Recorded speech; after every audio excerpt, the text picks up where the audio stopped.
What's up, everybody, and welcome back to my channel. Real Housewives of Potomac stars Robyn Dixon and Gizelle Bryant are now fighting back against the real Slim Shady Eminem. Just to refresh your memory, last week Eminem tried to file an injunction to prevent Gizelle and Robyn from trademarking their podcast name Reasonably Shady. He cited the fact that it would be confusing for consumers because he already has the name Slim Shady, and he's held those trademarks since 1996, which is, wow, a really long time. Eminem said that he spent a substantial amount of time, effort, and money in promoting the name, and that he believed that Gizelle and Robyn's podcast name made it appear that as though he was somewhat associated with the show.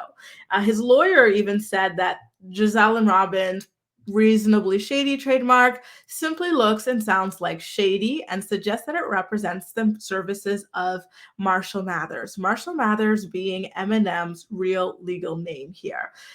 He also added, Reasonably Shady also resembles opposers' mark Slim Shady, and the mark Shady Limited in terms of appearance, sound, and commercial impression, as to be likely when applied to Robyn and Gizelle's goods to cause confusion and mistake and to deceive. Okay. Initially, when I heard this story, I was like, okay, Slim Shady versus Reasonably Shady.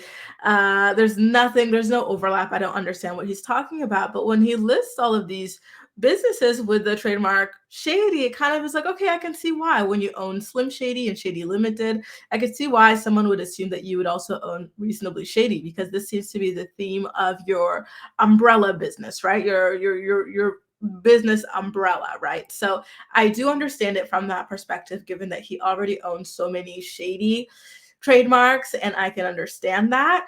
But now the girls have decided to fight back. Robyn and Gizelle have officially responded to Eminem and are asking the judge to deny his request to prevent them from gaining the Reasonably Shady trademark. Their lawyers denied that they were, I'm sorry, I almost dropped my phone, y'all. Their lawyers denied that they were on, and I quote, actual notice of Eminem's prior rights in the names and marks Slim Shady, and Shady Limited before adopting to seeking to register their name. They denied that Reasonably Shady is identical to Eminem's registered and prior use of Shady. What else are the girls out here doing? They said that their trademark would not confuse people, nor does it suggest that Eminem had any role in their project. And they have asked the United States Patent and Trademark Office to sign off on their application despite Eminem's opposition. So at this point, we're just waiting for Eminem to respond back. Listen, I see both sides here. Like, on the one hand, Eminem, I get it. When you already own so many shady trademarks, it is safe to assume for a consumer that Reasonably Shady might be yours. But I feel like there might be some special consideration given to Misery and Company, because they are public figures as well, right? So when they announced their podcast name, Reasonably Shady, I don't think anyone thought of Eminem at all. I think people following the storyline of their podcast on the show, they just kind of like saw it that way, as its own simple entity.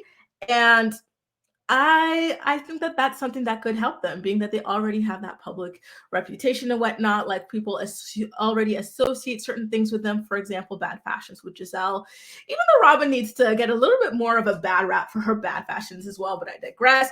For Robyn, it's more that kind of relationship with her roommate, right? So like, they already have brands. So when they launch a different brand, people kind of just add it to their own brand umbrella at this point. So I do think that they do kind of stand a chance.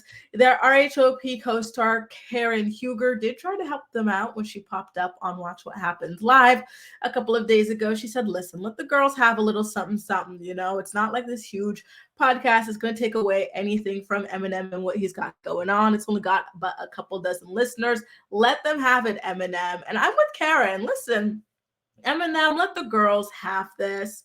They need it. And at the end of the day, I truly don't believe that people would be confused enough to assume that it has anything to do with you.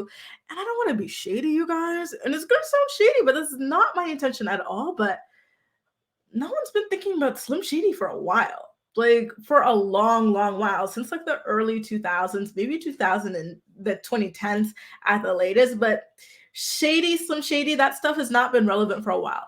Eminem himself has not been relevant for a long while either, and I think he's more relevant under Eminem than all the shady business.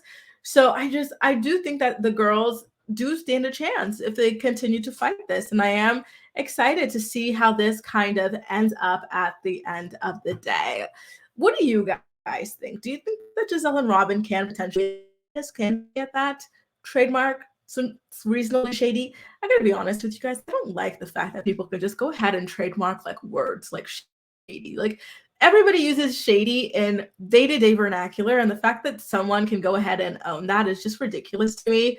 I think you should be able to trademark phrases and like at least 2-3 words minimum, but a word itself, I don't like that. I think that's a bit too much, but I digress. Let me know what you think in the comment section, okay? Have a great day.